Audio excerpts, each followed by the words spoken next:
Eh, Buenas tardes, les doy la bienvenida a esta mesa sobre el instrumento multilateral de la OCDE, situación actual y desafíos futuros en América Latina, organizada por el Centro de Estudios de Derecho Financiero y Derecho Tributario de la Facultad de Derecho de la UBA y de la Comisión de Derecho Internacional Financiero y Tributario, con la colaboración del Instituto ARCA, que es un gusto que nos acompañen en esta oportunidad. Para comenzar, como siempre, le voy a dar la palabra al doctor Horacio Corti, director de la maestría en Derecho Financiero y Tributario de esta casa de estudios. Así que, Horacio, te escuchamos. Bien, muchas gracias, Juliana, y agradecimientos múltiples. Primero a todos los que están conectados por confiar en nuestras actividades. También a los colegas que nos acompañan en este momento, que gracias a esta tecnología no tenemos la cercanía física, pero podemos estar, ¿no? Álvaro en Santa Cruz, Natalia en Bogotá y muchos de ustedes seguramente en muchos lugares de nuestro país y del exterior también.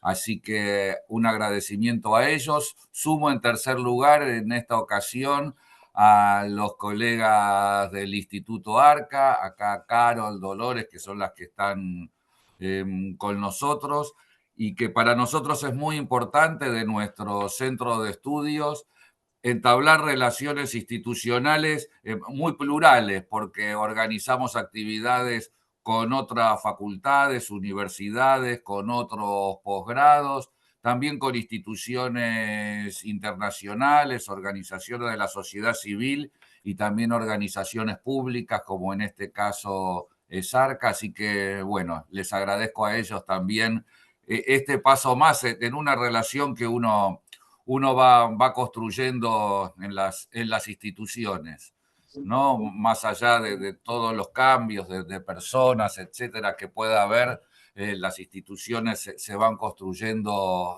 a largo plazo, muchas veces también de esta forma pequeñas. Y otra vez, bueno, hoy lo que nos convoca, como dijo Juliana, es debatir sobre el instrumento multilateral de la OCDE y su situación en América Latina. Los colegas son los que saben, yo no me voy a meter en cuestiones que están más allá de mis conocimientos, aunque me gustaría señalar solo dos cosas, como siempre, no puedo un poco contenerme, ¿no? Lo primero, notar que vivimos una situación hoy en día peculiar, ¿no? Porque luego de muchos años donde el protagonismo en la materia internacional tributaria estaba en manos de la OCDE o la OCDE, bueno, hoy en día está transcurriendo y no sabemos con qué futuro tendrá un proceso en las Naciones Unidas para suscribir una convención internacional con un origen muy curioso, ¿no? Como ustedes saben, fue una iniciativa de los estados africanos que propusieron en conjunto en las Naciones Unidas, eso fue aprobado y ya se han realizado varias reuniones, tenemos los términos de referencia y de todo ese proceso solamente me gustaría señalar un matiz que es algo interesante, ¿no? Y es que, claro, dado que el proceso se realiza en las Naciones Unidas y las Naciones Unidas tiene como uno de sus ejes estructuradores el derecho internacional de los derechos humanos, en los términos de referencia está establecido que la convención tiene que estar alineada con el derecho internacional de los derechos humanos. Y eso es algo que muchos al nivel universal, pero en la región venimos trabajando desde hace años y bueno, habrá que ver eso cómo se concreta luego en los hechos, ¿no? Porque están los programas que uno siempre piensa y luego están las concreciones reales que luego se manifiestan. Pero ahí, bueno, creo que hay un diálogo, ¿no? Que se va a tener que realizar, institucional, doctrinario, etcétera, para ver cómo este proceso se integra con lo que ya venía existiendo. Y mi segundo comentario se refiere a la OCDE, y es que, claro, cuando uno piensa en la OCDE o en la OCDE desde nuestra materia, en general, lo primero que aparece como imagen en nuestra mente es lo tributario, ¿no? Plan BEPS, etcétera. Sin embargo, si uno recorre la producción de la OCDE y su institucionalidad, uno se da cuenta que hay otros aspectos que son centrales del derecho financiero, respecto de los cuales la OCDE desde hace muchos años le va poniendo mucho énfasis en desarrollar. Y quizá el caso paradigmático tiene que ver con el derecho presupuestario, ¿no? Y como tal vez muchos saben, viene la OCDE desde hace años, en primer lugar, haciendo toda una serie de recomendaciones en materia presupuestaria y luego sobre la base de esas recomendaciones hay Acá, publicaciones de Sí. transparencia presupuestaria sobre buenas activación de audio y acá prácticas. seleccionás auriculares. Bien. Bueno, Por favor, les pido si se pueden mutear los participantes. perdonen. Eh, y entonces, a lo que simplemente quería señalar que no es solo lo tributario de lo que desarrolla la OCDE, como muchas otras organizaciones internacionales. A lo que voy, que es que al menos desde nuestra modesta perspectiva doctrinaria, en el derecho positivo efectivamente existe un derecho internacional que es financiero, que no es solo tributario. Y entonces, por parte nuestra, desde que estudiamos el derecho financiero y tributario, tenemos el desafío de estudiar sistemáticamente ese derecho internacional financiero y tributario. Sin embargo, en general, ¿no? Por un formateo de nuestra mente tradicional, nuestra mirada en general tiende a enfocarse en lo tributario. Entonces, simplemente ya que estábamos en un foro que íbamos a tratar la OCDE, como para poner de manifiesto esa visión un poco más integral y que también existe en las Naciones Unidas, donde incluso no se habla solo de lo presupuestario y lo tributario, ¿no? La Asamblea General aprobó unos principios, por ejemplo, sobre cómo deben renegociarse las deudas soberanas, o sea, otro de los pilares de las finanzas públicas, que es el crédito público, también tiene un desarrollo en el derecho internacional. Y todo esto, claro, está en algo que tampoco muchas veces se pone de manifiesto, y es que el derecho internacional financiero y tributario no es un cuerpo aislado, sino que forma parte del derecho internacional público, derecho internacional que tiene fuentes, principios, doctrinas, tradiciones, prácticas muy profundas, respecto de los cuales lo internacional tributario no puede verse aislado, sino que se encuentra inserta en una trama que lo excede y lo incluye. Bueno, con esto concluyo. No quiero tomarle el tiempo acá a todos los colegas, así que gracias, Juliana, te paso la palabra y muchas gracias nuevamente. Bueno, muchas gracias a vos, Horacio, de tus palabras y por darnos este espacio que tan enriquecedores para la materia.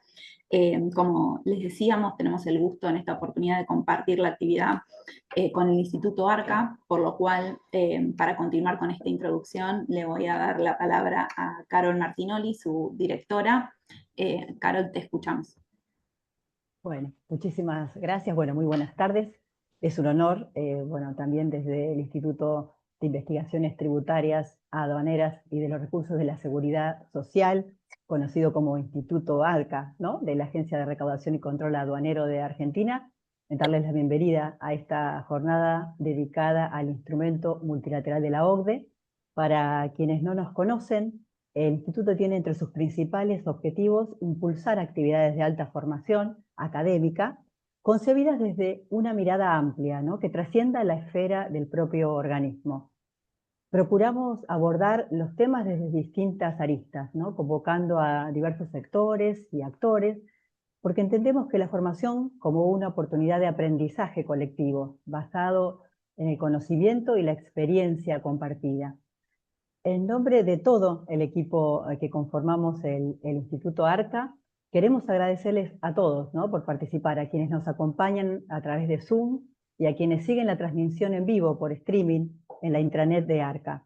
Quiero extenderle un reconocimiento y agradecimiento muy especial a Horacio Corti y al equipo que conforma la Comisión de Derecho Internacional Financiero y Tributario de la Facultad de Derecho por impulsar esta valiosa iniciativa conjunta, ¿no? Confiamos en que será la primera de muchas otras colaboraciones. También quiero agradecer a Juliana por asumir el rol de moderadora y a los coordinadores Mariano Lucchesi y Dolores Gilesnay. La jornada busca profundizar sobre el instrumento multilateral de la OCDE, ¿no?, que constituye un hito en materia de derecho tributario internacional. Esto al ofrecer a los países como la posibilidad de actualizar de manera simultánea y coordinada sus convenios para evitar la doble imposición, incorporando de esa manera los estándares derivados del proyecto BEPS de la OCDE. Cada estado determina qué convenios quedarán alcanzados y en qué medida, lo que implica su complejidad técnica y jurídica, pero también su enorme potencial transformador. En definitiva, estamos frente a un instrumento inédito que ahora ahorra a los países muchos años de negociaciones bilaterales, ¿no? Fortalece la cooperación internacional, la lucha contra la elusión y la evasión fiscal, a la vez que plantea desafíos y oportunidades para nuestra región. Por ello, la discusión resulta fundamental, de cara sobre todo a los procesos de implementación en nuestra región. Qué importante poder contar, poder escuchar a destacados especialistas como los que nos acompañan hoy, Natalia Quiñones, Álvaro Villegas Aldazosa y Carlos Proto, para que nos transmitan sus conocimientos, experiencias y perspectivas. Estamos enormemente agradecidos con ellos. Y bueno, por mi parte tampoco me extiendo más. Les reitero mi más cordial bienvenida y los invito a aprovechar al máximo esta jornada y las valiosas intervenciones de los especialistas que nos acompañan. Muchas gracias. Bueno, muchas gracias, Carol. Gracias por esta colaboración. La verdad que estamos muy contentos de la facultad. Y ya para adentrarnos en la temática de hoy, que como mencionaban, tiene que ver con este instrumento multilateral, una herramienta fundamental para la colaboración, para las administraciones, pero también para los contribuyentes, y que tiene como fin justamente esto de buscar agilizar la adopción de los convenios de las medidas BEPS. Y para esto tenemos tres grandes especialistas, a los cuales les agradecemos mucho la participación y la dedicación de su tiempo para esta actividad. Por un lado, contamos con la presencia de Natalia Quiñones, de Colombia, que es PhD candidate de la Universidad de Ámsterdam, socia del despacho Quiñones Cruz. También contamos con la presencia de Álvaro Villegas Aldazosa, de Bolivia, LLM en Tributación Internacional de la Universidad de Florida, socio del despacho Villegas Aldazosa Abogados, y por nuestra parte, de Argentina, Carlos Proto, que siempre nos representa también como director de Relaciones Tributarias Internacionales de la Dirección Nacional de Impuestos del Ministerio de Economía de Argentina, que, como les decía, les agradecemos mucho.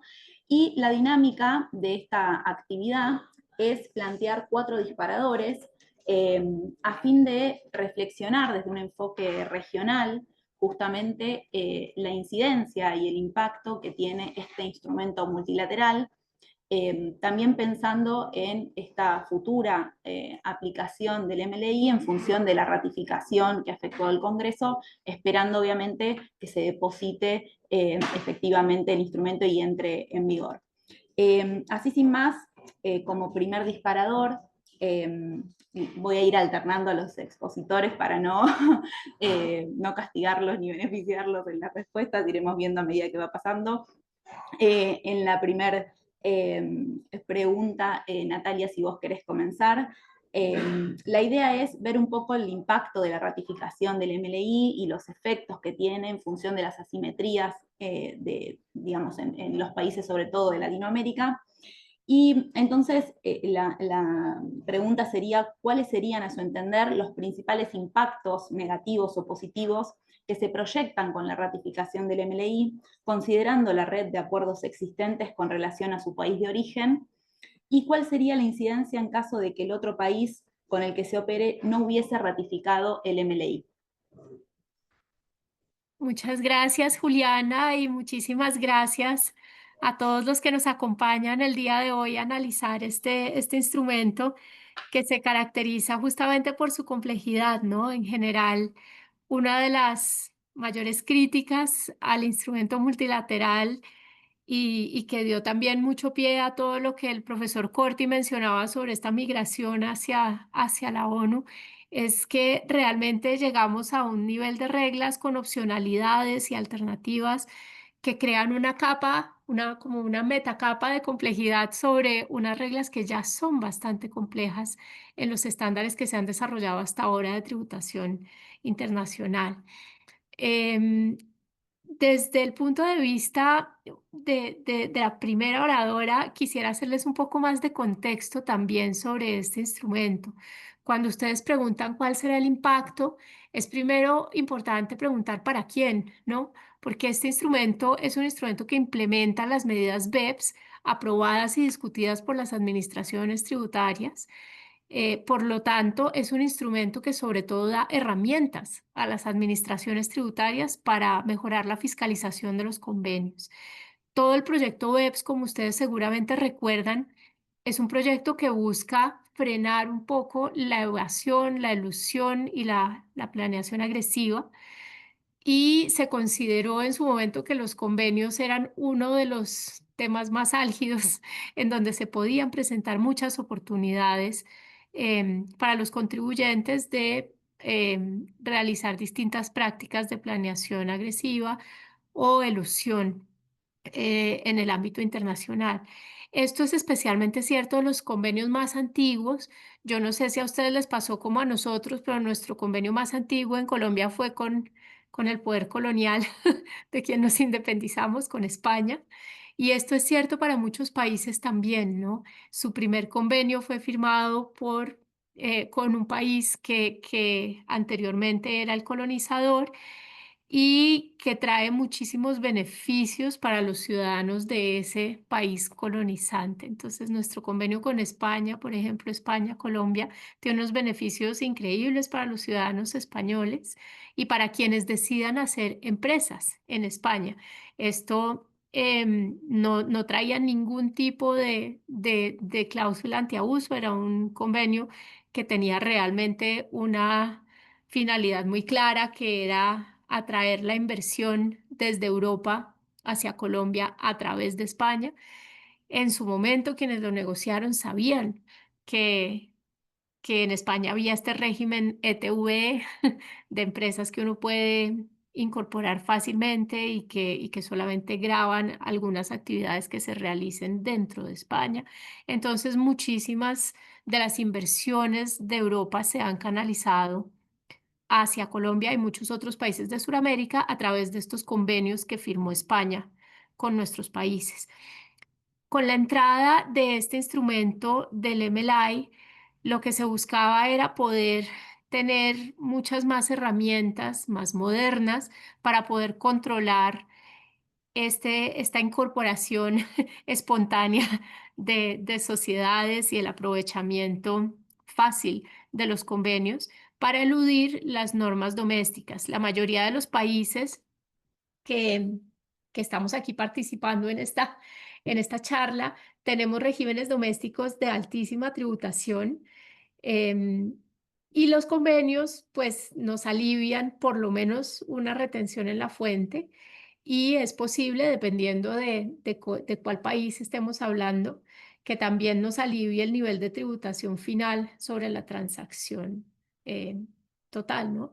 Entonces, pues este instrumento, el mayor impacto, en resumen, que tiene cuando entra en vigor, es una mayor facultad para las administraciones tributarias de fiscalizar las operaciones con convenios. Para los contribuyentes, el efecto es el contrario, ¿no? O bueno, lo podríamos también plantear en términos de oportunidad. Es una oportunidad para revisar sus estructuras de entrada hacia los países de Sudamérica, especialmente si han utilizado convenios en los que no existe una operación de negocios muy relevante, ¿no? Hay muchos países que, como les decía, simplemente, muchas empresas que, como les decía, simplemente crearon una ETV con un empleado y a través de eso han entrado inversiones bastante cuantiosas a Sudamérica. La idea es que para todos esos contribuyentes y para sus asesores es muy importante revisar la sustancia que hay, porque ahora las administraciones van a poder aplicar de manera mucho más subjetiva las cláusulas antiabuso que vienen especiales para los convenios, como son la PPT y en el caso de Colombia también la limitación de beneficios simplificada. Entonces, pues yo creo que ese es el mayor impacto. Hay otros impactos secundarios, pero pues creo que vale la pena oír también a los otros colegas sobre esos otros impactos. Muchas gracias, Juliana. Bueno, gracias a vos, Natalia. Si te parece, Álvaro, continuar con esta pregunta. Sí, Juliana, muchas gracias y también a todos por la cordial invitación. Este tema, particularmente para Bolivia, representa un hito sumamente interesante de abordar porque tiene que, en el contexto en el que nos movemos en Latinoamérica, que recordar que Ecuador y Bolivia son los únicos dos países que no firmaron en Sudamérica el marco inclusivo, o sea, no somos parte del marco inclusivo, lo que significa que existe un retroceso en la adopción de las medidas del Plan de Acción BEPS. Ahora, eso no quiere decir que existan medidas unilaterales por las cuales se vayan adoptando este tipo de medidas, digamos, algunas que son más prioritarias que otras. Esto tiende a cambiar con el cambio de gobierno también. Se espera que exista una mayor amplitud hacia la comunidad internacional, tanto en materia de intercambio de información como en la modernización de la red de tratados y volver a todos los convenios de protección de inversiones que creo que van a ser las prioridades del siguiente gobierno a partir de noviembre. Entonces, sí es relevante, sí es importante conversar sobre este tema, considerando primero que el contexto de Bolivia éramos uno de los países con una muy buena red de tratados, de convenios para evitar la doble imposición en la década de los 90, con 5 países OECD, con Argentina y además con 3 países de la comunidad andina. Son 9 países con los que teníamos un vínculo muy, muy bueno. Yo resalto también esa a veces utopía con la que se habla de los convenios en función de si sirven o no sirven para captar inversiones. En Bolivia creo que el mensaje, como lo dice Natalia también, ha sido claro. Han existido una serie de inversiones, no como el único instrumento que ha motivado en esa época las grandes inversiones en materia de petróleo y gas y otro tipo de cosas.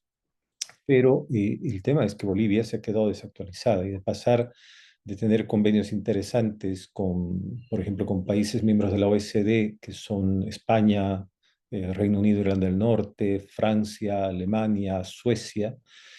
Hoy nos hemos quedado con los mismos sin tener la posibilidad de ampliar esta red de tratados. Por supuesto, el MLI puede servir para muchas cosas, pero también podemos saber dónde no se puede aplicar. Por ejemplo, en términos de países con los cuales nosotros nos interesa renovar nuestra red de tratados, nos interesa tener cláusulas modernas, que si bien, como dice Natalia, algunas o varias de estas cláusulas son específicamente vinculadas a satisfacer la mayor recaudación de los estados.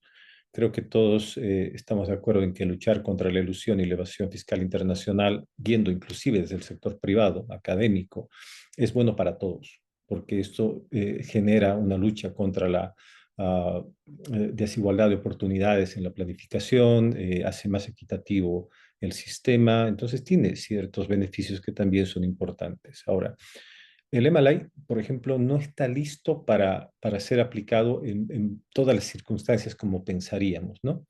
Por ejemplo, en la comunidad andina, el convenio que tenemos bueno, la decisión 578 con Colombia, con Ecuador y con Perú, no puede ser actualizado vía MLI, tiene que haber otro mecanismo diferente.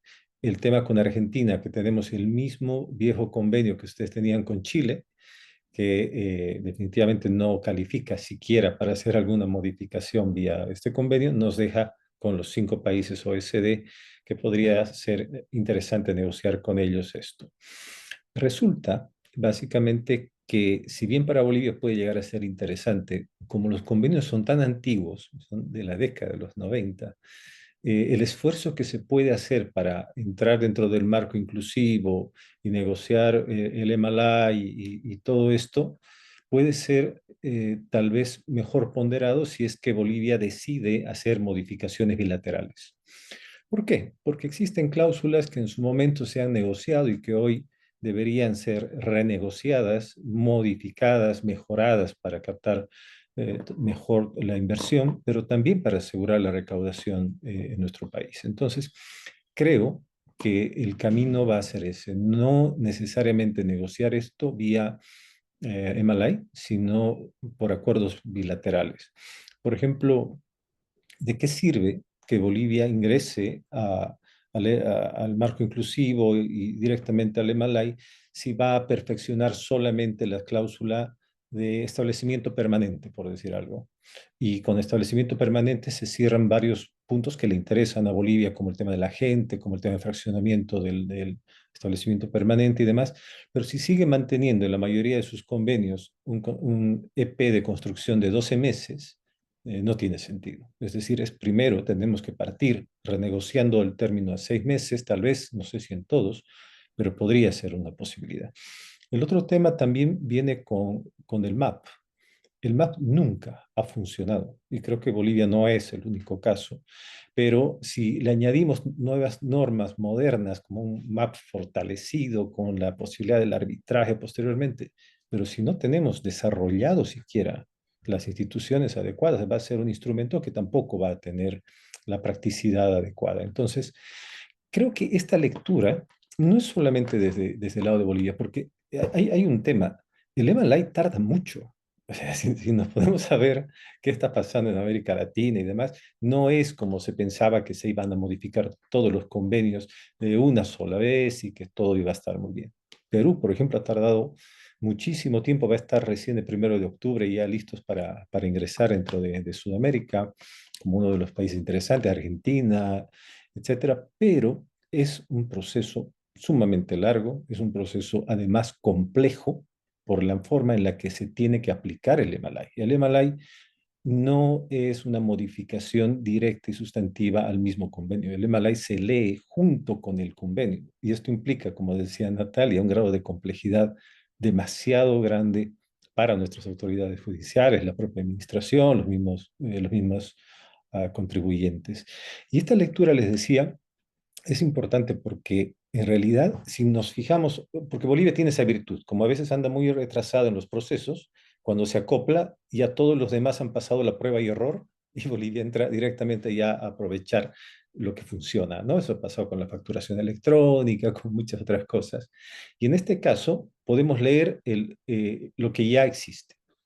España, tendríamos Francia, y también, si no me equivoco, está el Reino Unido, más como los países, no, sería España, Reino Unido y Suecia. Son los únicos 3 países que han puesto en la lista del MLA el convenio con Bolivia. ¿Qué quiere decir en consecuencia? Que ya los otros 2, como Alemania y Francia, desde mi punto de vista, van a preferir una negociación bilateral. Alemania ya lo ha planteado, porque el convenio, como les digo, es antiguo y se puede llegar a mejores resultados por la vía bilateral. Así que, haciendo corta la respuesta sobre el MLA, es interesante. Creo que el camino de Bolivia va a ir por el marco inclusivo, pero no va a optar en la negociación multilateral con el MLA. ¿Sí? Bueno, muchas gracias Álvaro por tu primera reflexión. La verdad es que, bueno, ya en estas 2 opiniones vemos las asimetrías que hay en cada uno de los países en función de las realidades de cada uno de ellos, si pertenecen al marco inclusivo o no, la modalidad de estos convenios y digamos, la actualidad o no que tienen estas características que tornan algo, como decía Álvaro, que en definitiva parecería que el MLI venía a hacer un cambio rotundo y rápido, se generan estas complejidades administrativas Y para cerrar esta pregunta, Carlos, bueno, la idea justamente es esto de ver esta incidencia de las ratificaciones o no por parte de los distintos países, cómo impactan, así que te escuchamos como para cerrar esta pregunta. Muchas gracias, Juliana. Bueno, antes de comenzar a dar respuesta, quiero agradecerle a Horacio por siempre facilitar este tipo de encuentros que siempre nos enriquecen y mucho.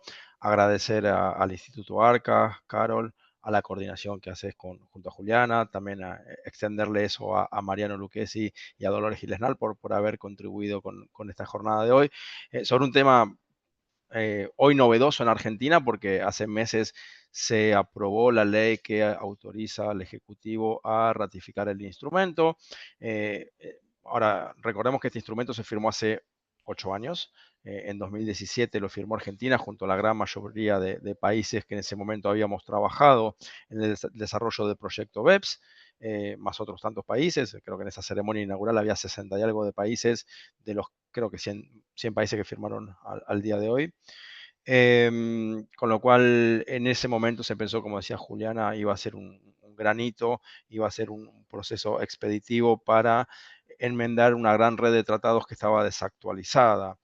Ahora, pensemos que cuando se desarrolla esto no estábamos pensando ni en Argentina, ni en Colombia, ni en Bolivia, sino en países como Francia, Reino Unido, Países Bajos, que tenían una gran red de tratados y obviamente enmendar más de 100 tratados para introducir las disposiciones de BEPS, hacerlo de manera bilateral lo hubiera llevado mucho tiempo y el riesgo que eso implica.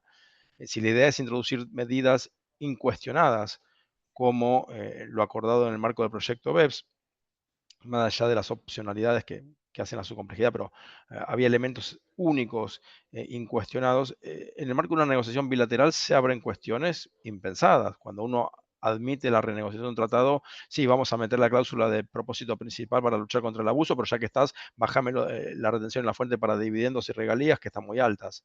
Y entonces uno sabe cuándo empieza, pero no dónde termina. Así que, obviamente, eso multiplicarlo por 100 es un gran dispendio de recursos. Por eso se pensó en este instrumento. Obviamente, el multilateralismo no es fácil, es complejo. ¿Por qué? Porque en vez de atender las necesidades de 2 países, se atiende las necesidades de los, creo que en el momento de negociar esto éramos 99 países los que formamos parte del grupo ad hoc para la negociación del instrumento multilateral, creo que así se llamaba. Eran 99 realidades y 99 preferencias. Y de ahí la complejidad. Natalia hablaba, y con mucha razón, sí es un instrumento muy complejo, tal vez de lo más complejo que hayamos visto hasta que empezamos a negociar el Pilar 1 y el Pilar 2, pero hasta ese momento era lo más novedoso y complejo en materia tributaria. Y obviamente eso surge de la multiplicidad de disposiciones que incluye el MLA, que son las normas sustanciales, que son las recomendaciones del proyecto BEPS, y las distintas opcionalidades, porque no todas estas recomendaciones eran estándares mínimos, algunas son mejores prácticas o meras recomendaciones, con lo cual algunos países podían no aceptarlas y no estaban obligados a ello, pero sí otras como el estándar mínimo, y a su vez el estándar mínimo tiene alternativas para cumplirlo sin necesariamente ir por una misma disposición. Entonces, todo hace a la gran complejidad con multiplicidad de posibles reservas, opciones para entrar, opciones para salir, aplicación simétrica, asimétrica, todo eso hace del MLA el monstruo que en el caso de Argentina acaba de aprobar nuestro Congreso. Eso por un lado. Ahora sí, el impacto positivo es para muchos países permite enmendar su red de convenios de una manera rápida, no necesariamente eficiente. ¿Por qué? Porque no se hubiese mejorado tal como mencionaba Álvaro. Sí, les gustaría modificar elementos que van más allá de BEPS, les gustaría modificar el umbral para determinar un establecimiento permanente. Les gustaría subir los tipos de imposición que fueron muy benévolos, como decía Natalia, con respecto al convenio que se firmó en el año 2005 perdón, 2006 creo, con España. Bueno, nosotros también tenemos convenios más viejos. El más antiguo que hoy tienen nos une con Bolivia, es del año 76, primo hermano del convenio que teníamos con Chile ya terminado. Tenemos convenios de los 70s, 90s y ya en los años, en este siglo XXI también. Y todos esos convenios son muy antiguos, hay cosas que nos gustaría cambiar, hay cosas que no nos gustaría cambiar. Y cuando uno va a una renegociación nos van a pedir cambiar algo que no queremos cambiar. Entonces, toda esa complejidad viene a ser salvada por el MLA. con sus limitaciones, pero viene a traer ese aspecto positivo. ¿Cuál es el aspecto negativo? Bueno, creo que lo mencionó Juliana y lo mencionó también Natalia, la complejidad. Tenemos un convenio que ya no es simple. Arriba del convenio tenemos algún protocolo de enmienda que haya sucedido, o se haya firmado desde el momento en que se entró en vigor ese tratado y el MLI. Y después tenemos el MLI. Y el MLI es muy complejo porque no es lineal. Hay que ver cada notificación que hizo cada país con respecto a cada uno de sus convenios comprendidos para ver el impacto. El impacto del convenio entre Argentina y Dinamarca no va a ser el mismo que el impacto del convenio entre Argentina y, no sé, Suecia. Son dos países vecinos, son dos escandinavos. Uno fue por todo y otro no fue por nada. Entonces, el impacto de esos dos convenios, uno dice países escandinavos deberían ser similares, no, no lo son. Entonces, el impacto va a ser diferente. Y a su vez, esas diferencias introducen un nivel de complejidad, porque hay que leer el convenio, eventualmente el protocolo de enmienda y el MLI. Y todo eso sin un texto claro que zanje todo tipo de dudas sobre cuál es el verdadero la verdadera disposición que prevalece, qué es lo que aplica a una determinada situación. Ese es el aspecto negativo. Otro aspecto positivo, bueno, es que una vez que los países lo ratifiquen, van a poder hacerse todas esas recomendaciones que en mayor o menor medida van a permitir luchar contra lo que mencionaba, creo que fue Natalia, que es luchar contra el abuso de tratados en acción 6, pero mayoritariamente la acción 6 se va a ver reflejada en la gran mayoría de convenios porque hay elementos del estándar mínimo ahí, en menor medida hay acción 2 y en aún menor todavía acción 7, que la gran cantidad de países que son nuestras contrapartes, porque son países desarrollados, así como mencionaba Álvaro, 5 de sus 9 convenios son con países de la OCDE, de Europa. Bueno, la gran mayoría de convenios de Argentina, por no decir casi todos, son miembros de la OCDE. Son muy pocos los que no son miembros de la OCDE y aún sin ser miembros de la OCDE son países del G20 y ni hablar en el caso de China, que es la segunda economía del mundo, con lo cual la relación bilateral es totalmente asimétrica. Entonces son países exportadores de servicios o bienes y capitales hacia nuestro país. Entonces, bueno, esos convenios que tenemos nosotros con esos países tienen una particularidad y hay que saber interpretarla. Así que nada, hubiese sido más fácil ir por una vía bilateral, tal vez sí para Bolivia. Colombia, desde su primer convenio del año 2006 con España, ahora ha crecido mucho y su red de tratados es similar a la de Argentina. Es una de las que más ha crecido en Latinoamérica en los últimos 20 años. Y capaz que no, porque ya tenemos 20 convenios que negociar de manera bilateral con todas las complejidades que dije antes. Entonces, yo creo que sigue siendo un beneficio. Y nadie hubiera imaginado que los países hubieran tardado tanto en ratificarlo, que es parte de la pregunta que hiciste, Juliana. ¿Qué pasa con esta demora burocrática al momento de autorizarlo, de aprobarlo? Bueno, jamás pensé en el año 2017, cuando se firmó esto, que Argentina iba a tardar 8 años en tener una ley que lo aprueba. Y contemos los días, porque si se deposita el instrumento de ratificación después del 30 de septiembre, hay que esperar un año más para que surta efectos. Y después los efectos van a ser asimétricos dependiendo de las opciones de cada país. Para empezar, ver si ese convenio con ese país está dentro de la lista de convenios modificados.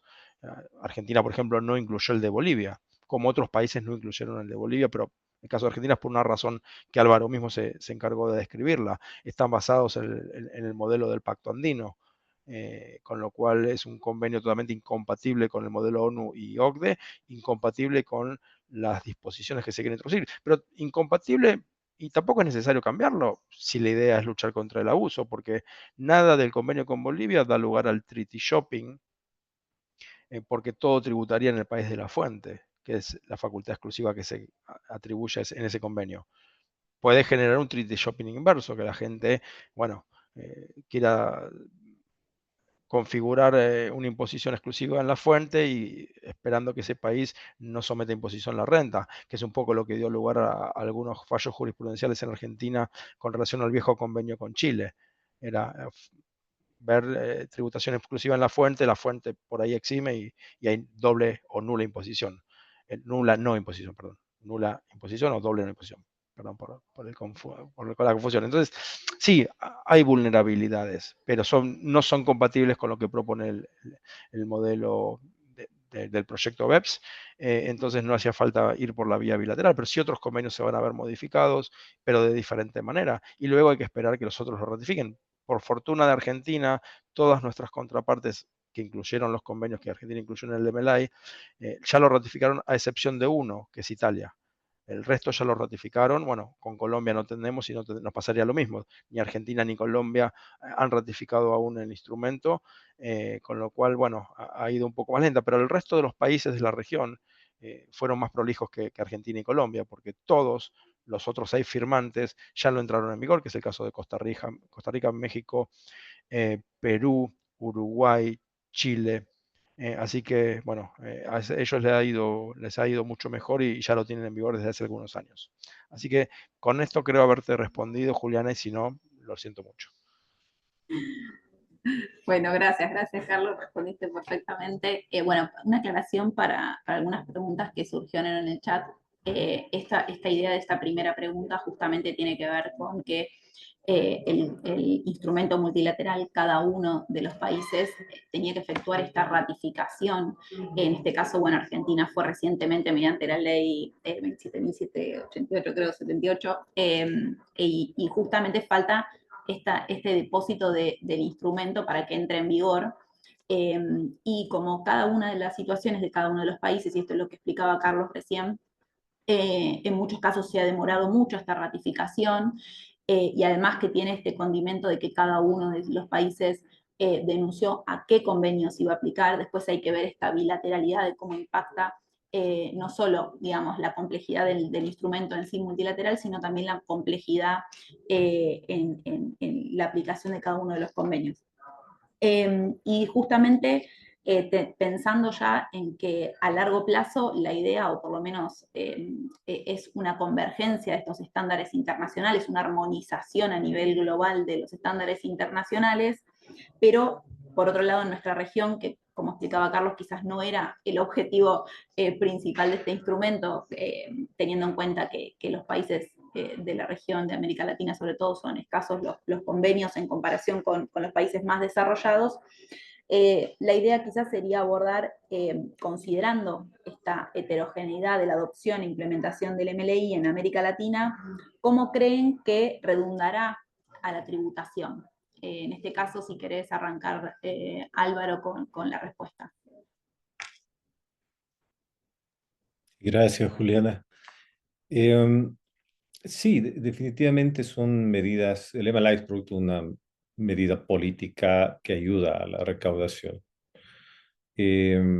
Existen, sí, otras medidas que no son estándares mínimos, que podrían ser interesantes implementar, pero en lo que respecta a, por ejemplo, la parte de incorporar una cláusula general anti-elusión o una específica, en América Latina, imagino que la tendencia es a ir por la cláusula PPT, el preámbulo, que ayuda en teoría mucho a clarificar elementos que antes no se los tenía incorporados, ¿no? Como la ilusión dentro del objeto evitar la ilusión dentro del objeto del contrato, del convenio, y la doble no imposición internacional. Yo soy partícipe de que estas ideas nuevas, o esta nueva forma de entender los convenios, está guiando hoy a las administraciones tributarias en general y a los jueces sobre una base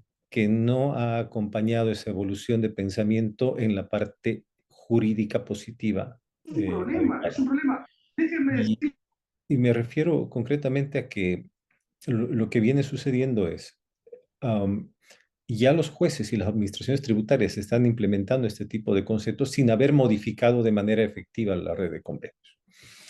Y creo que esa es una peor situación todavía porque no hay un marco jurídico adecuado. Y es mucho mejor en este momento proceder y continuar con este estándar, al menos con las partes de estándar mínimo para el MLI. Yo creo que lo que va a suceder con esto en la recaudación,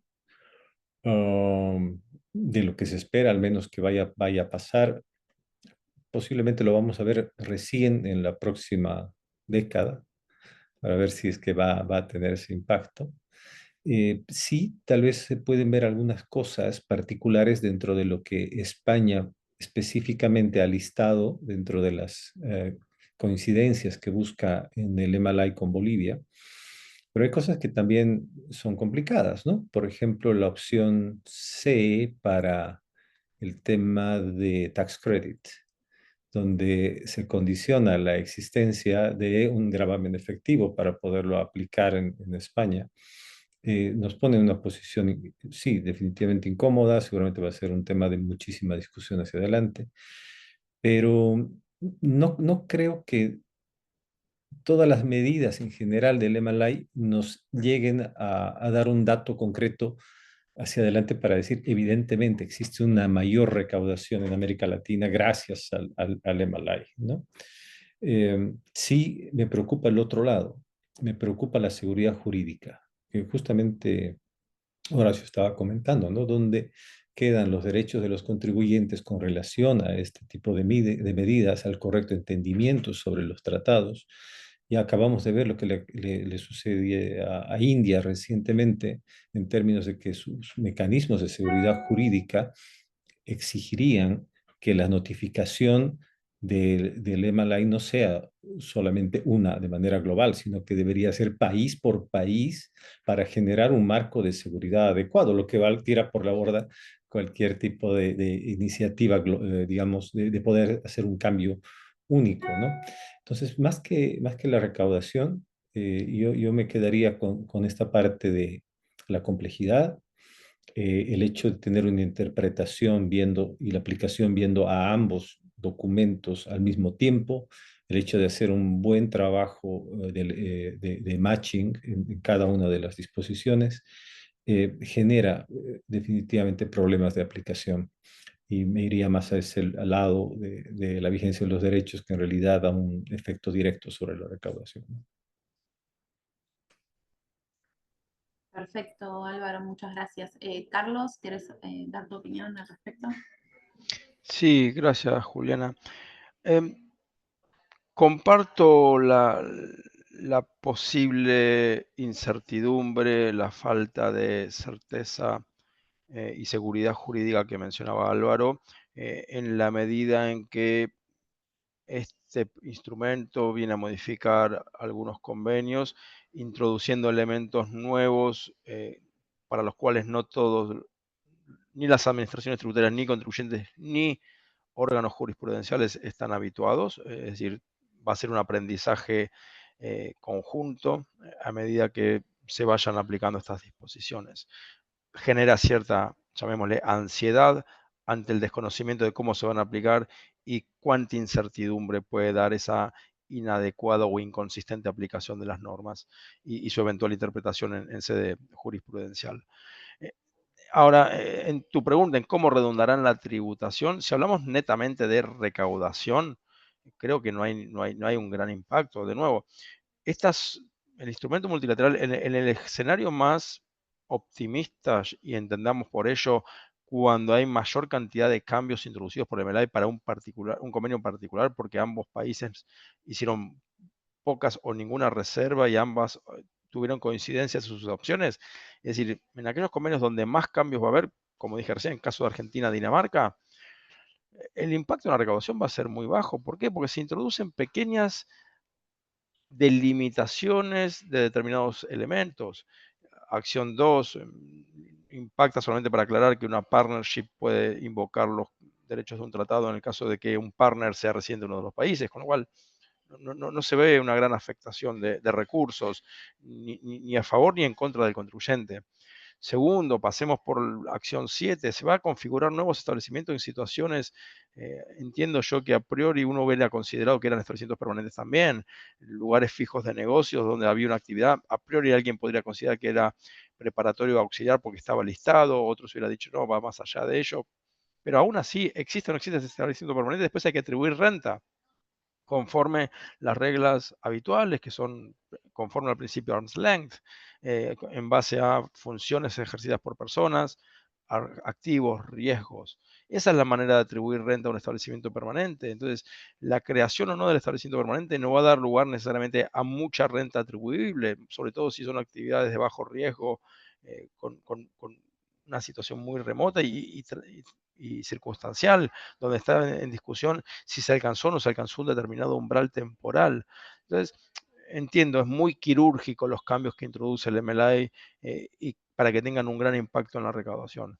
Sí, posiblemente haya en juego un montón de esquemas de planificación fiscal agresivo que, confiados de que eran inmunes a la normativa antiabuso, bueno, ahora el MLA trae un manto de incertidumbre con cómo se va a aplicar la cláusula de propósito principal o la cláusula de limitación de beneficios en el caso de que esos pocos convenios se aplique. Uno de esos convenios es Dinamarca. Pero de nuevo, al contribuyente prolijo no le va a traer ningún problema.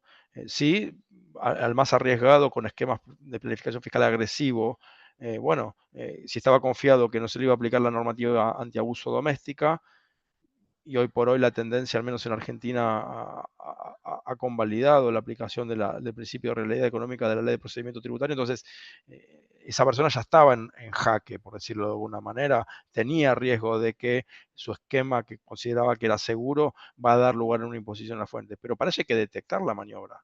Entonces, no toda transacción da lugar a una fiscalización y esa fiscalización no necesariamente va a dar lugar a un ajuste.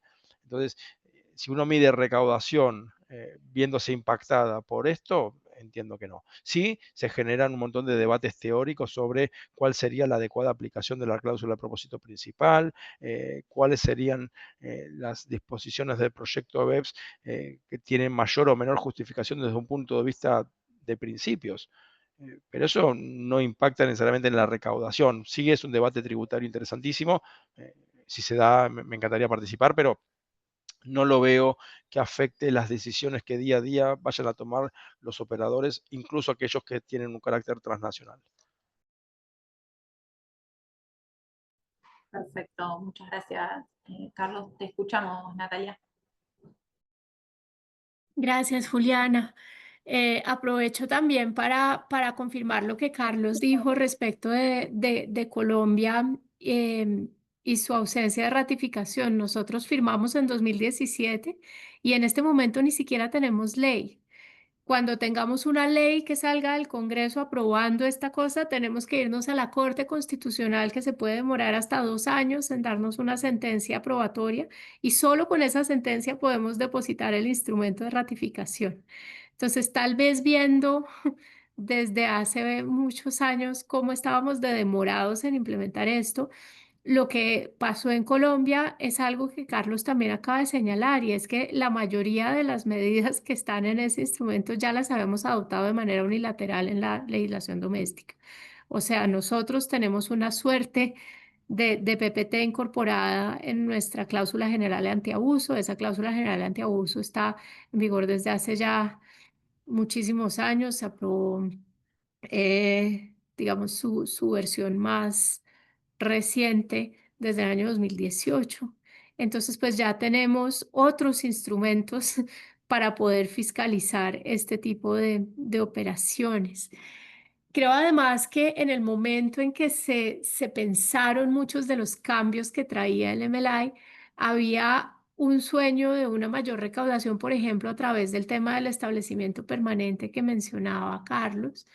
Em, y realmente lo que nosotros veíamos desde el gobierno colombiano cuando yo estaba allí hace unos años es que incluso en esas medidas que se suponía eran muy beneficiosas para los países de la fuente como los nuestros, podemos encontrar muchas sorpresas.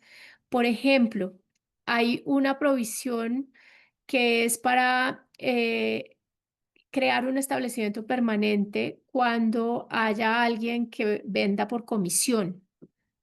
Y en su momento entiendo que lo que se estaba pensando era, por ejemplo, la venta de automóviles, de carros, de ropa, Zara, ese tipo de negocios tienen algunos acuerdos de comisión. Pero en el caso colombiano, y esto les recomiendo a ustedes en Argentina que le hagan seguimiento, En el caso colombiano lo que más nos afectaba era el tema de los commodities y nos afectaba de manera inversa porque quien gana la comisión es Suiza. Los traders grandes de commodities casi todos están establecidos en Suiza. Y nosotros en este momento estamos grabando el 100% de la renta obtenida por la venta de commodities, la exportación de commodities desde Colombia.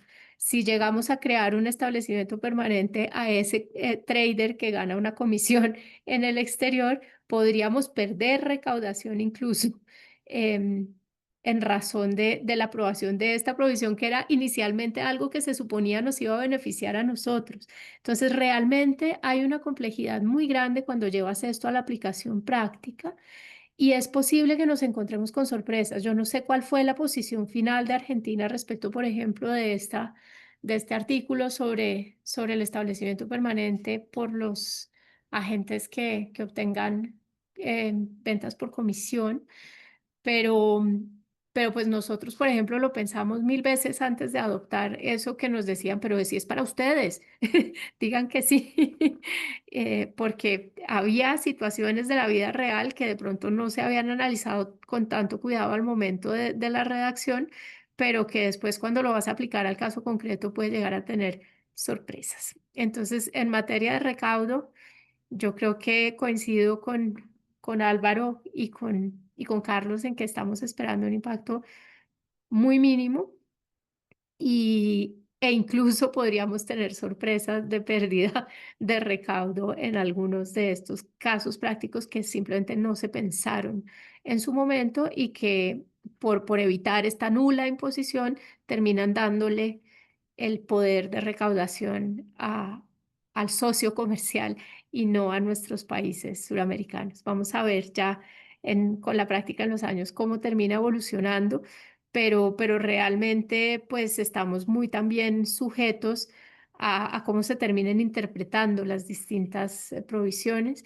Y en esto pues la recomendación para ustedes en Argentina que ya están depositando su instrumento de ratificación es que trabajen en los textos sintéticos. España, por ejemplo, es muy amigo de publicar textos sintéticos para que por lo menos los jueces tengan un solo texto claro al que acudir cuando se llegue al caso concreto, porque si no se hace así, el juez tiene el convenio original más el texto de la ley aprobatoria, más cualquier em, recomendación que se haya expedido en todos estos años que llevamos de demora en la ratificación por parte de la OCDE o de la COP, de la MLA. Recuerden que los países firmantes de este instrumento crean una conferencia de las partes, una COP, al momento que depositan su ratificación. Y esa COP ha tenido algunas decisiones interpretativas que habrá que también tener en cuenta. Entonces, pues el tema del recaudo está, está un poco embolatado, como decimos en Colombia, y depende también mucho de cómo terminemos agilizando la uniformidad en la interpretación, pues con las distintas oportunidades que hay, que son los textos sintéticos y la COP. Bueno, muchas gracias, Natalia. Sí, bueno, la interpretación eso va a ser otro tema porque ya lo he escuchado a Carlos en otra oportunidad decir, no intenten leer entender porque es imposible. Así que veremos después estos textos simplificados cómo resultan. Cambiando ya a la tercera pregunta, un desafío especial que en algún momento lo nombró Álvaro, también representa los mecanismos de resolución de controversias. Justamente la idea es abordar qué creen que como consecuencia de la implementación del MLI mejorarán en su país la resolución de controversias, tanto en relación a temas impositivos de carácter presencial como a distancia. Carlos, ¿querés comenzar con esta pregunta?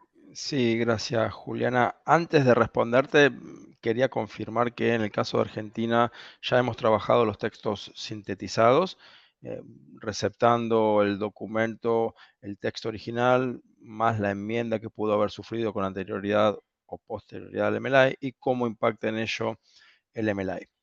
Esos textos, obviamente, hasta tanto Argentina no hubiese ratificado el instrumento, no está autorizado a contactarse. O sea, no tiene validez alguna el contacto que tengamos con la autoridad competente, porque otra de las cuestiones que queremos convalidar con el otro país es efectivamente la entrada en vigor y demás de cada uno de estos cambios. Los tenemos listos esperando que se deposite el instrumento, ahí los compartiremos y sería un procedimiento de acuerdo mutuo del párrafo 3 del artículo 25 de los modelos. Cada artículo tiene un procedimiento de acuerdo mutuo en distinto artículo, pero bueno, básicamente sería el párrafo 3 que permite a las autoridades competentes zanjar cualquier tipo de dudas en la interpretación o aplicación de los tratados. Ese acuerdo de carácter general nos habilita a ver si estamos de acuerdo en cómo se aplicará esto. Ese texto, una vez que nos den el ok y nuestras contrapartes, lo subiremos a la página web. Esperamos que todo esto sea con anterioridad a la entrada en vigor, es decir, si entra en vigor y surte efectos a partir del 1 de enero de 2026, la idea es tenerlos listos antes de esa fecha. Y eso va a facilitar mucho. Ahora, esa lectura no deja de ser la interpretación de la autoridad competente. Más allá de que es un órgano idóneo para interpretar un tratado, no necesariamente es vinculante a nadie. Es decir, ni los órganos jurisprudenciales van a verse afectados, ni los propios contribuyentes. Es simplemente la interpretación de la autoridad competente y después, si un contribuyente no está de acuerdo con eso, podrá desafiarlo ante la justicia y cada juez resolverá su buen saber y entender. Así que eso quería traer tranquilidad. Es un texto que facilita y mucho, pero no necesariamente es determinante. Ahora sí paso a responder tu pregunta con procedimientos de acuerdo mutuo y me gustaría explicar un poco en qué consiste por si alguno de los 153 participantes no está muy en tema. Los convenios para evitar la doble imposición establecen un marco jurídico conforme debe o no puede aplicar la ley interna con algún cierto límite. Si algún contribuyente considere que la imposición que establece la legislación doméstica de un país va más allá de lo que autoriza el tratado para evitar la doble imposición, tiene a su disposición un mecanismo de resolución de controversias, que es dirigirse ante la autoridad competente y decir, miren, el impuesto que me están exigiendo acá al fisco de este país es contrario al convenio. Entonces la autoridad competente lo analiza, si lo puede resolver de manera unilateral, lo resuelve, es decir, instruye a su autoridad, a su administración tributaria que deje sin efecto ese ajuste que le está exigiendo, o le puede resolver diciendo, no, usted no tiene razón, señor contribuyente, la administración tributaria está obrando bien. Eso cuando es unilateral, cuando la imposición tiene lugar en el mismo lugar donde se presentó el caso, se puede presentar en el otro país y ahí la autoridad competente no le quedará otra que entablar un diálogo con la autoridad competente del país que sí exigió una imposición a priori considerada contraria al tratado. ¿Sí? Si se llega a un acuerdo, ese acuerdo es vinculante para las dos administraciones tributarias y entonces, si el contribuyente está de acuerdo, se aplica ese resultado. Ese es el mecanismo de resolución del procedimiento de acuerdo mutuo, artículo 25, párrafos 1 a 3 de los modelos de los convenios OCDE y ONU. ¿Qué sucedió en el proyecto BEPS? Y dado que todas las demás acciones vinculadas a convenios generaban de alguna manera cierta incertidumbre cómo se iban a aplicar esas disposiciones a priori pro fisco, es decir, iban a permitir una mayor recaudación porque se configuraban establecimientos permanentes que antes no había, porque se permitía denegar los beneficios de un convenio cuando antes no había una norma antiabuso, ¿sí? Entonces, a priori las acciones 7 y 6 son pro fisco, perjudican un poco la situación de confort que podía sentir el contribuyente. Ante esa incertidumbre que habíamos mencionado antes, la acción 14 del proyecto BEPS viene a proponer un mecanismo de resolución de controversias un poco más robusto para garantizarle al contribuyente que si hay alguna duda en cómo se aplicaron estas pautas o las que ya existían antes en el convenio, tiene siempre a disposición el mecanismo de recurrir a la autoridad competente y ahí se va a velar por la correcta aplicación del tratado. Lo que se propone con el MLI es que aquellos convenios que no tengan el instrumento o el instituto del procedimiento de acuerdo mutuo lo incorporen. O aquellos que lo tengan pero de manera imperfecta lo terminen de adecuar al estándar internacional, que son esos 3 párrafos que les mencioné antes, donde hay obligación de las autoridades competentes a discutir el caso, no a resolverlo. Sí tienen que hacer el mayor esfuerzo por resolverlo, pero no están obligados a resolverlo. Y una vez que lo resuelven, bueno, sí, la aplicación se realizará sin perjuicio de los plazos de prescripción interna. Esto es importante. Nadie puede invocar la prescripción para decir, sí, me puse de acuerdo con otro país, pero es un periodo fiscal ya prescripto. No, es la imprescriptibilidad de estas situaciones sometidas al procedimiento de acuerdo mutuo.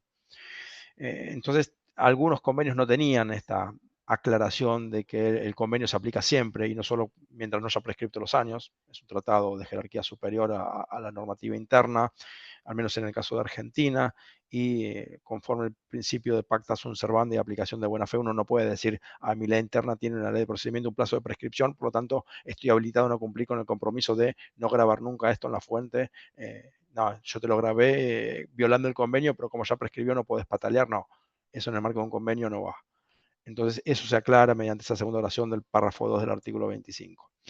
Todo esto viene a traer un estándar mucho más sólido en aquellos convenios que no lo tenían. En el caso de Argentina, por lo general estaban los estándares bien alineados, con lo cual es poca la mejora que introduce el MLI. Con lo cual, dando respuesta a la pregunta de Juliana, creo que el impacto va a ser mínimo en cuanto a la resolución de controversias como consecuencia de los cambios que trae el MLI, porque el estándar por lo general ya estaba, pero sí hay elementos del estándar mínimo de la acción 14 que no necesariamente repercuten a través del MLAE, sino que son recomendaciones y hay un proceso de revisión de pares bajo la acción 14 de cómo actúa la autoridad competente, si está suficientemente nutrida, si tiene la habilidad para tener una opinión independiente sin estar influenciada por el área fiscalizadora o por la tendencia política del gobierno de turno. O sea, esta independencia de la autoridad competente se evalúa, si tiene personal idóneo para resolver los casos. También se evalúa si trata de dar respuesta dentro de un plazo razonable de 24 meses en promedio. Si algún caso tardó 3 años, bueno, el próximo año lo tendré que resolver dentro del primer año para tener así un promedio de 2. Bueno, todo eso se evalúa y tiene que ver más con el comportamiento de la autoridad competente. Para ello se piden opiniones de las contrapartes, las autoridades competentes que pueden tener o no algún tipo de caso en común con esa autoridad competente. Los mismos contribuyentes están invitados a opinar sobre el comportamiento de su autoridad competente. De ahí surgen recomendaciones, sale un reporte y obviamente una buena o mala calificación. Yo creo que el impacto en cuanto a la mejora del procedimiento de acuerdo mutuo va a venir más por el lado del proceso de revisión de pares de la conducta de la autoridad competente que por los cambios introducidos al procedimiento de acuerdo mutuo a través del MLI. Pero por lo que digo, en el caso de Argentina, ya el estándar de los convenios estaba alineado con lo que propone ahora el nuevo artículo, el artículo 25, implementado a través del MLI a partir del artículo 16.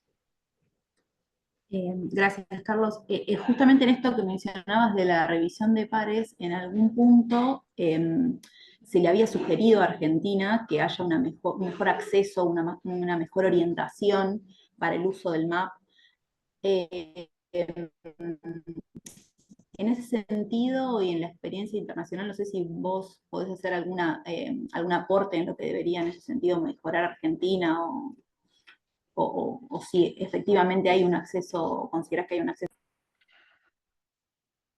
Bien, muy sagaz la pregunta, Juliana. Primero, sí, entre esas recomendaciones del estándar mínimo es tener fácilmente accesible una guía práctica orientando al contribuyente desprevenido de la existencia de este procedimiento de acuerdo mutuo y cómo se ejerce ese derecho, cómo se presenta un caso y demás. Para hacer esto, Argentina lo que consideró primero prudente fue introducir dentro del ordenamiento jurídico interno todo un capítulo en la ley de procedimiento respecto de qué es el procedimiento de acuerdo mutuo previsto en los convenios y cuál es su interacción con los recursos ya contemplados en esa misma ley de procedimiento tributario, es el recurso ante el Tribunal Fiscal de la Nación o el recurso jerárquico. Eso se aclaró en el capítulo 1 del título 4, si no me equivoco, de la ley de procedimiento en la reforma de la ley 27430 en el año 2017 con entrada en vigor en 2018. Luego había algunos elementos más que había que reglamentar mediante decreto. Ese decreto nunca se emitió, lamentablemente. Lo tenemos preparado desde el mismo año 2017, pero bueno, estamos esperando el momento oportuno para que se firme y entre en vigor. Ese decreto regula cuestiones menores y las autoridades políticas de turno consideran que hasta tanto no esté ese decreto, no se puede subir a la página web del ministerio una guía práctica diciendo presenta esto en un papel azul dentro de tal hora a tal hora en tal oficina y aporta tal documentación.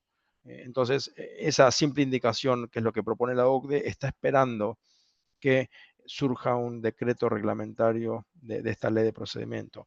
Ahora, lo curioso es que durante 30 años, 40 años, el procedimiento de acuerdo mutuo previsto en los convenios, y los tenemos desde los años 70, existe, es aplicable, es autosuficiente y no requiere de normativa interna. Vino la normativa interna en el año 2017, pero hasta entonces seguía siendo operativo. Entonces, yo no entiendo por qué está demorando esta recomendación, porque de hecho el informe de 2020 de Argentina, aprobado por el marco inclusivo de la OCDE, donde surge una serie de recomendaciones. Bueno, una de estas recomendaciones es, miren que todavía no tienen publicado esta guía práctica para el contribuyente, para que sepa cómo es el mecanismo de procedimiento de acuerdo mutuo y cómo se activa.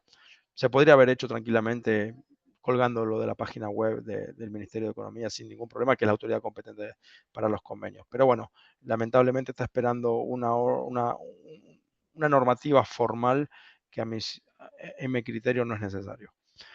Así que ahí espero haberte respondido. Hay otras recomendaciones vinculadas también con el staff, tener más recursos, sobre todo la mayor cantidad de controversias tiene que ver con precios de transferencia. Bueno, dotar con personal idóneo en materia de precio de transferencia dentro de la autoridad competente a la hora de resolver este tipo de conflictos. Esa fue otra de las recomendaciones. Perfecto, muchas gracias, Carlos. Natalia, ¿querés darnos tu reflexión? Sí, yo creo que en términos de resolución de controversias, realmente el MLI no es la gran panacea, especialmente porque la parte que realmente le daba muchos dientes a la resolución de conflictos era opcional, que era la parte 6 correspondiente al arbitraje. Como ustedes se imaginarán, nadie en Sudamérica tuvo la valentía de optar por esa parte del instrumento. Entonces nos quedamos con las simples mejoras a un mecanismo que es muy imperfecto, que es este mecanismo del MAP que menciona Carlos. Es un mecanismo que en últimas pues es voluntario, no es un mecanismo muy transparente, tiene la limitación de ser todavía en la gran mayoría de los casos solo bilateral cuando las transacciones tienen efectos ya multilaterales por las cadenas de suministro que están tan integradas. Entonces, pues realmente, si tú me preguntas si hay una gran mejoría o una gran diferencia en la resolución de conflictos en la seguridad jurídica por el MLA, la respuesta es claramente no. Creo que en temas de resolución de conflictos, tenemos muchas más oportunidades adoptando medidas unilaterales. En Colombia se ha discutido muchísimo en los últimos años la posibilidad de admitir el arbitraje, pero por ley doméstica para temas tributarios. Hemos tenido ya el apoyo del Congreso y el apoyo del gobierno, pero no el apoyo de los jueces. Es la parte que falta para que esto pueda ocurrir, por ejemplo, en nuestro país. Eso realmente sí podría generar una diferencia muy significativa en la seguridad jurídica para los contribuyentes, pero estas pequeñas mejorías al MAP que se introdujeron, estandarizando los plazos para poderlo presentar y ese tipo de cosas, realmente no creo que hagan una gran diferencia, ni para las administraciones ni para los contribuyentes. También es importante, de todas formas, como decía Carlos, la publicación de las guías de MAP en algún momento, ojalá sea pronto. En Argentina lo puedan hacer, en Colombia eso fue lo que dio lugar a mayores presentaciones de casos de MAP. En general, en Sudamérica somos un continente que tiene un bajo inventario de casos. Para nosotros en Colombia el inventario era cero hasta que publicamos las guías sobre cómo poder acudir a este mecanismo, y en ese momento pues nuestro inventario se empezó a disparar. Pero pues no garantiza una solución, desafortunadamente. Es un mecanismo que tiene todavía el problema de la interpretación del estándar jurídico subyacente. Finalmente, cuando tú decides un caso, tienes que estar muy de acuerdo en la interpretación de la norma jurídica de base sobre la que se decide ese caso, sobre todo cuando la respuesta no es precios de transferencia, que es como algún lugar en un rango, sino, por ejemplo, si una persona era residente o no, o sobre si un pago era deducible o no en una cierta jurisdicción. En ese tipo de casos, realmente, si hay una discrepancia en la interpretación entre los dos países, la probabilidad de llegar a un acuerdo es mínima. Y yo creo que incluso en los casos de precios de transferencia estamos viendo también una cierta renuencia, por lo menos en este continente, de los contribuyentes a acudir. Si ustedes ven las estadísticas últimas que publicaron, que son todavía las de 2023, en Argentina, por ejemplo, más del 50% de los casos eran retirados por los contribuyentes después de haber solicitado un MAP. Entonces, pues hay también, yo creo que trabajar un poco más en otro tipo de soluciones para las controversias tributarias. Aprovecho también para contarles que hay 10 jurisdicciones europeas que desarrollaron un tratado multilateral para la adopción de distintos mecanismos de resolución de conflictos, desde arbitraje hasta determinación por expertos, mediación y otro tipo de mecanismos. Y lo van a abrir para la firma de cualquier jurisdicción que esté interesada, creo que en diciembre. Y va a ser un tribunal con sede permanente, o sea, un lugar físico con sede permanente en La Haya. Yo creo que unirse a ese tipo de mecanismos es lo que podría llegar a ser realmente una diferencia para los contribuyentes. Vamos a ver quién les coge la caña a estas 10 jurisdicciones europeas. Ojalá nuestros países den un paso adelante también en esta posibilidad de brindar una mayor certeza para los contribuyentes. Gracias, Juliana. Gracias, Natalia. Muy interesante esto que mencionas como alternativa. Muy bueno. Álvaro, para cerrar esta pregunta, tu opinión.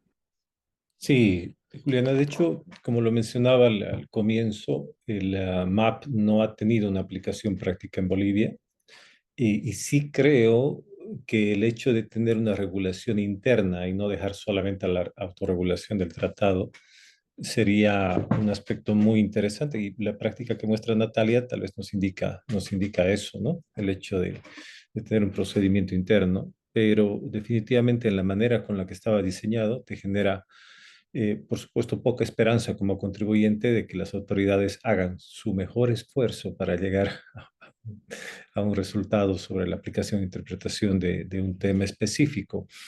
De hecho, el tener un map más robusto a partir del MLI o de las modificaciones que se han planteado, sí mejora en términos de tiempos, en términos de cierta coordinación de tareas, eh, y sí ayuda a no descartar en su totalidad el MAP y poderle dar todavía una esperanza de vigencia. En el otro lado, creo que la parte sustancial de la modificación de un mecanismo adecuado para solución de controversias en esta materia, creo que el arbitraje sí puede llegar a ser un rol decisivo en esta parte. Y habría que ver cuáles son los países que han listado de los tres con los que Bolivia puede ver que ya tienen listados los convenios, pero sí lo que he podido revisar es que España, por ejemplo, está justamente buscando la aplicación, la incorporación del arbitraje con Bolivia dentro del convenio. Y con Bolivia, como decía Natalia al comienzo, no es de extrañar que ningún país latinoamericano le tenga mucha fe al arbitraje por diferentes cuestiones, tal vez de la región. Y como en Bolivia también surge el cuestionamiento constitucional acerca de la posibilidad de definir créditos tributarios en un arbitraje. Yo no coincido con esa línea, creo que la Constitución boliviana permite poder acudir al arbitraje, lo cual podría significar una ampliación de los mecanismos hacia adelante, ya sea vía Malay o en la negociación individual. Entonces, sí creo que en ese sentido el arbitraje puede ser una solución muchísimo mejor a los parches que se plantean para el MAP, ¿no?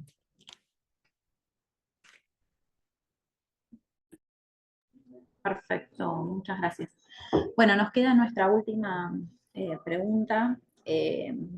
Para que no se vayan tan desmotivados, el MDI tiene un rol clave, más allá de todas estas cuestiones complejas que estuvimos abordando. Obviamente que siempre estas estos mecanismos de cooperación internacional son bienvenidos y más allá de estas cuestiones que suceden en la práctica. Y entonces, bueno, este rol clave que cumple el instrumento multilateral, entienden que cumple los objetivos del plan BEPS para que los países no tengan que realizar negociaciones de convenios previos a los nuevos estándares internacionales que se plantean.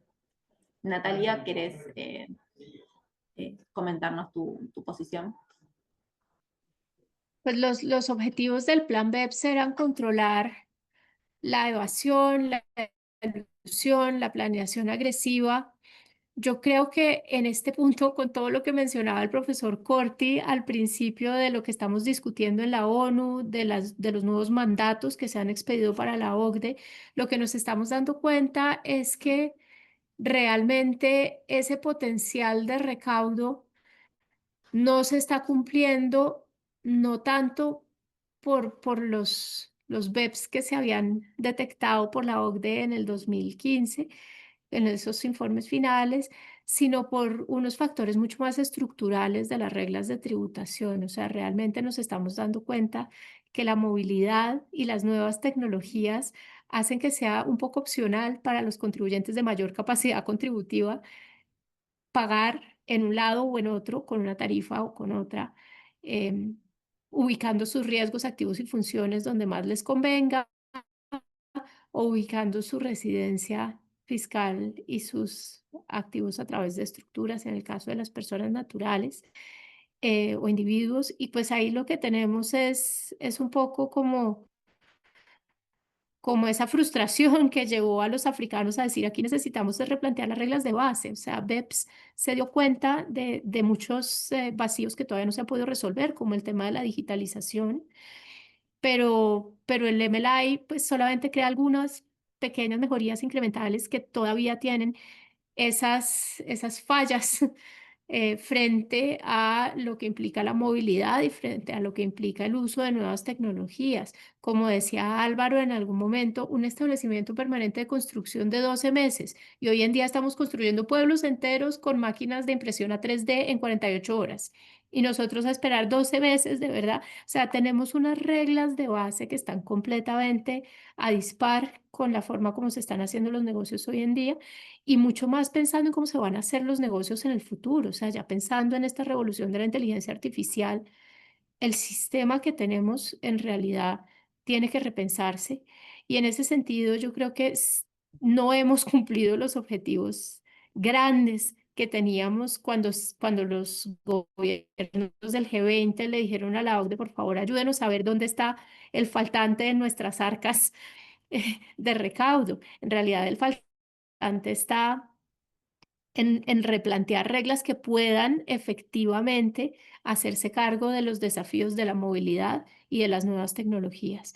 Y ahí pues no hemos llegado aún, pero por lo menos tenemos plataformas donde podemos volver a discutirlo. El fracaso de los dos pilares, pues es un mensaje de cautela sobre qué tan ambiciosos podemos ser con las soluciones. Tal vez de pronto tenemos que hacerlo un poco más lento, más incremental, con pilotos o de alguna otra manera, pero, pero sí necesitamos en algún momento sentarnos y pensarlo más allá, perdón, más allá de esos intereses nacionales que son muy chiquitos para la forma como una multinacional hace negocios o para la forma como una familia ultra rica, cosmopolita se mueve en el mundo. Ya tenemos que pensar en nexos globales en vez de en nexos nacionales y todo ese replanteamiento de la estructura básica del derecho tributario internacional es el que realmente nos puede dar algún resultado sobre estos problemas latentes de elusión y de planeación agresiva que se van a seguir presentando mientras no cambiemos el sistema de base. Perfecto, Natalia, muchas gracias. Álvaro, tu reflexión. Sí, es una pregunta muy difícil de responder, ¿no? Porque obviamente el MLI está dirigido a patentizar, a hacer realidad los objetivos principales del plan de acción BEPS, pero no es el único instrumento, ¿no? Las medidas unilaterales, por un lado, son sumamente importantes y en tanto le corresponde a los convenios para evitar la doble imposición tener algunas medidas que vayan a ayudar a esto, creo que sí ayuda, ¿sí? Definitivamente hay algunas cosas que son pequeñas, otras mucho más grandes.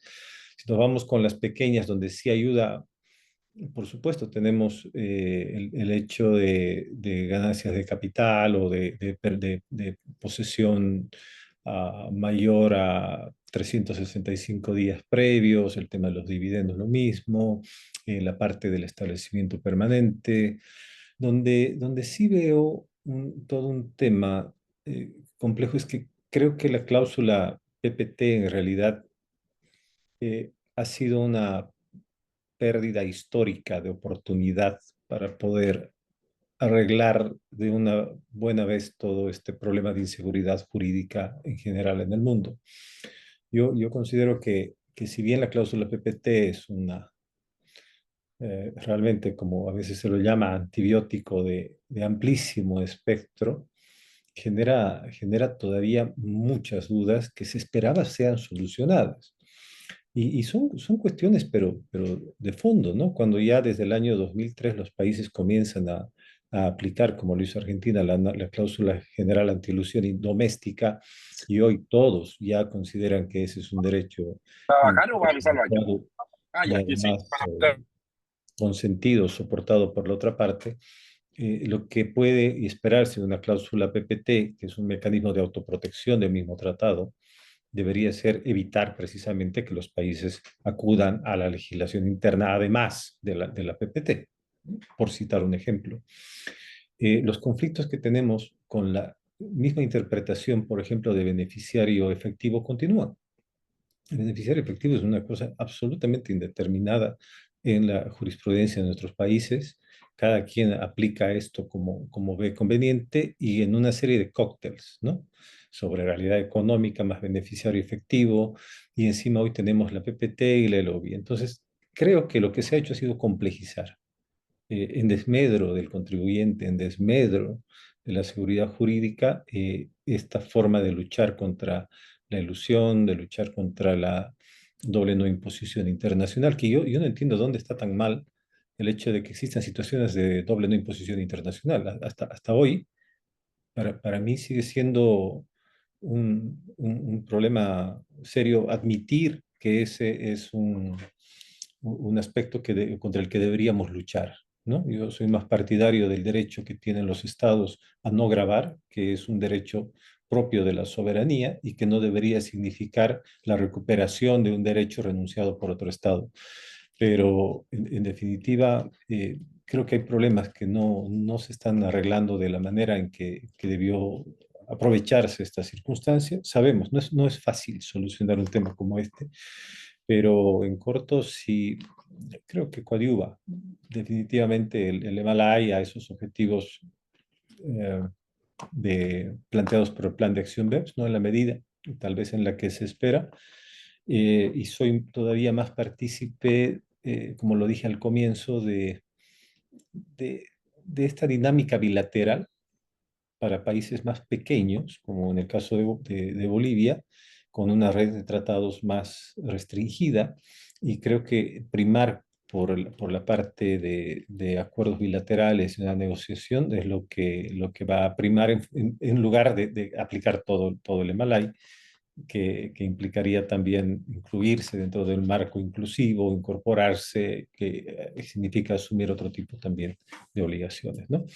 Entonces sí, creo que va esto por ese lado, y me gustan mucho las soluciones también unilaterales que reflejan en cierta medida un ejercicio más soberano, directo y concreto de las medidas tributarias en esta materia, ¿no?